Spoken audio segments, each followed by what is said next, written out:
Have you ever felt just completely stuck? Like you're trying to change something big in your life, your health, your career, your happiness, but you just keep snapping right back to where you started? Well, today we're going to dig into the work of Dr. Ibrahim El-Fiky to uncover the hidden reason that happens, and way more importantly, what you can actually do about it. Let's get into it. So, Dr. El-Fiky tells this really powerful story about a woman who was just drowning in depression. Her friends gave her the classic advice, right? You just need a change of scenery. Go travel. So she did. She took off for 6 whole months, saw the world, and you know what? Her focus did change. But the very moment she stepped off that plane back home, she said it was like a tidal wave just crashed over her. All those old, heavy, painful feelings came rushing back. I mean, she changed her entire environment, her whole world, for half a year. So why on earth did the problem just follow her home?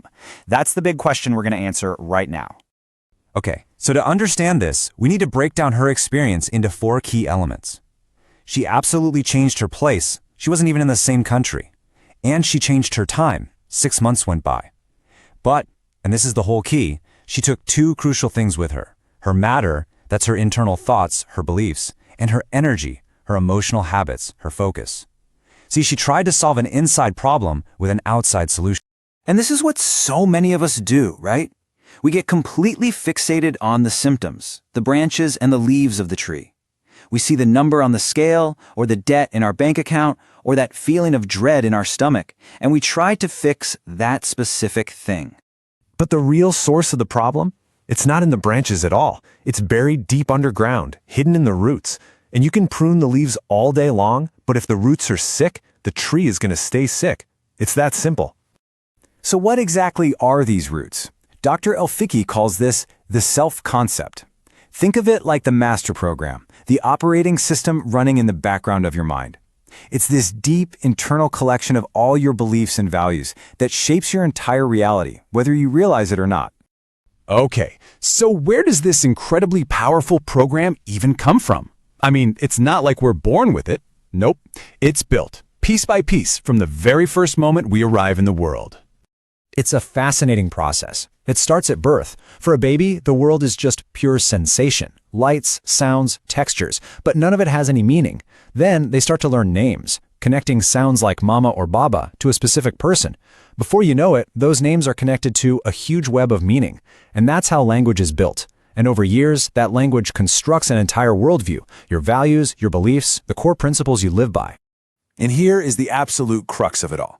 We spend our entire lives building this complex, detailed inner map of how reality works, and then we walk around assuming the outer world and everyone in it is using the exact same map. This is where so much of our frustration and conflict comes from, when reality doesn't match our internal blueprint. Now this brings us to the core conflict that keeps us so stuck. It's the reason we say we want one thing with all our hearts and then go and do the complete opposite. See, there are 2 opposing forces inside all of us. First, you have the systematic self. This is your autopilot. Its number one job is to keep you safe and comfortable, right in the middle of your comfort zone. It hates risk, it hates effort.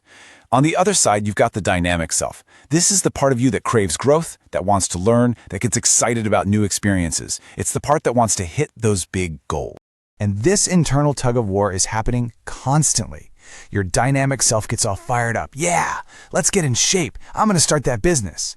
But after a few days of pushing yourself, your systematic self starts freaking out. It screams, whoa, this is hard, this is uncomfortable. Let's just go back to what we know, back to what's easy. And 9 times out of 10, it yanks you right back into your comfort zone.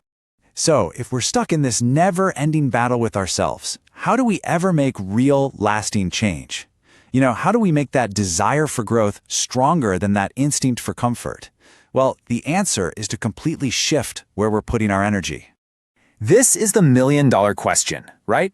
And the answer, it turns out, is not what most of us think. You don't win by fighting harder. You don't win by focusing on the diet or forcing yourself to read the book. You have to go deeper. You have to work directly on the roots, on your self-concept itself. And here's the blueprint for how to do it. First, awareness. You use that curious, dynamic self to just notice your old programming. What are the automatic thoughts and beliefs that are keeping you stuck? Second, action. You consciously and deliberately introduce the new behavior you want. And third, and honestly, this is the most important part, repetition. You just keep doing it. You persist until that new, scary thing is no longer uncomfortable. You do it until it becomes the new normal, the new comfort zone for your systematic self.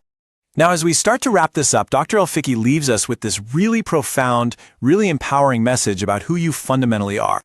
First, you have to get this deep in your bones. You are not your physical body. You're not your height, you're not your weight, and you are definitely not some label that someone slapped on you that you just happen to believe. Those are all just temporary characteristics. And just as important, you are not your emotions or your challenges. Anxiety, frustration, depression, these are experiences. They're like weather passing through you. They are not the core of who you are. So if you're not your body, not your labels, and not your feelings, then what's left? What's the real you? Dr. El-Fiky's answer is so simple, but it's massive. You are the best of God's creation.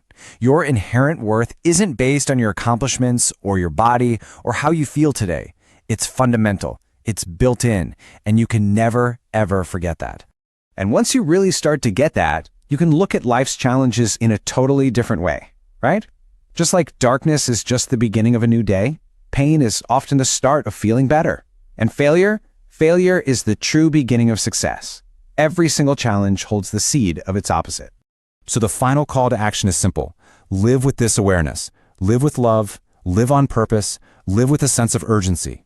Just embrace every single moment for the incredible gift that it is. What we've learned today is that real lasting change isn't about just trying harder on the surface. It's about getting your hands dirty and rewiring your deepest beliefs. It's a total inside job. So the final question I have is for you. Now that you know the real work begins at the roots, how will you choose to grow?